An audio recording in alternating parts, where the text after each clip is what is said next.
Aïssatou Cissé, présidente directrice générale du Centre de développement solidaire inclusif.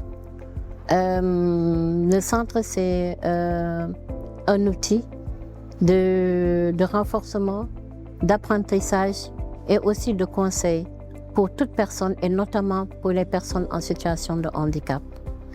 C'est pour ça que nous participons à renforcer les compétences pour atteindre une croissance économique durable et surtout inclusive. 5,9% de personnes au Sénégal vivent avec un handicap. Et dans ce pourcentage, il y a un pourcentage assez effarant des femmes handicapées qui sont plus de 50%. On peut dire entre 52 et 53% de femmes sont très vulnérables du point de vue de leur handicap et aussi de leur manque d'accès aux infrastructures, aux informations. Elles n'ont pas accès aussi à des formations, etc. C'est pour ça que le CDIC a été créé. C'est un outil qui va auprès des populations, surtout dans les terroirs du Sénégal, pour permettre à ces personnes qui n'ont pas souvent accès aux formations, aux centres qui sont inadaptés pour la plupart, etc., être à leur côté, les former, les outiller, créer de l'innovation, les accompagner et conseiller. Je dirais que nous sommes dans différents secteurs et les secteurs aussi répondent aux besoins de nos cibles. Nous avons la cible handicapée, les personnes handicapées.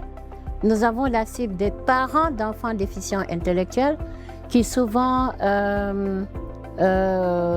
perdent leur travail pour le temps qu'ils consacrent à leur enfant parce que c'est très lourd d'avoir en charge un enfant qui a une déficience intellectuelle et tout. Donc, beaucoup de parents, malheureusement, perdent leur travail. Nous les formons pour que ces parents puissent aussi, à leur tour, en famille, créer des entreprises familiales, des micro-entreprises familiales, comme je l'ai dit. Nous avons comme cible aussi des jeunes issus de milieux défavorisés. Nous avons, qui ne sont pas forcément handicapés. Nous avons les femmes en situation de vulnérabilité qui ne sont pas des femmes handicapées. Et nous avons également les écoles, les entreprises, toutes les structures qui reçoivent du public que nous accompagnons dans l'accessibilité pour qu'elles puissent accueillir tout type de citoyens sénégalais qui aspirent à travailler, à étudier, à entreprendre, etc.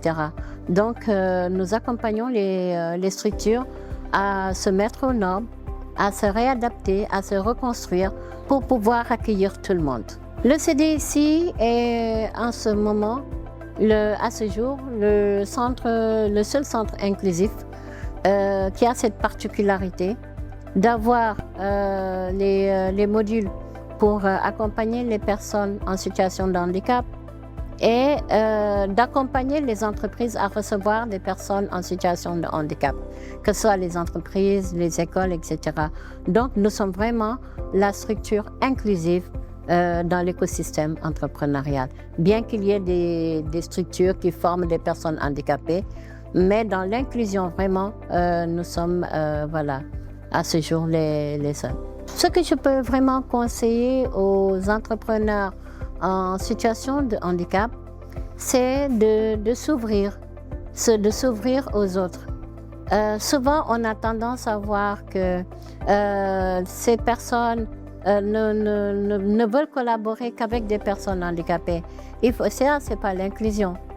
Autant d'autres peuvent être sectaires, autant aussi des personnes handicapées peuvent être sectaires. C'est l'ouverture, à mon avis, l'inclusion qui peut vraiment créer des mécanismes de développement. WeComCom a été pour moi une découverte et ça a permis que le CDIC soit accompagné par un partenaire lors de ses premières formations dans la région de Dakar. Donc, c'est lorsque nous nous sommes inscrits sur la plateforme WeComCom que nous avons eu l'opportunité. C'est pour ça souvent je parle à des gens qui qui parlent de manque d'opportunités, je leur donne tout simplement l'adresse de Wecomcom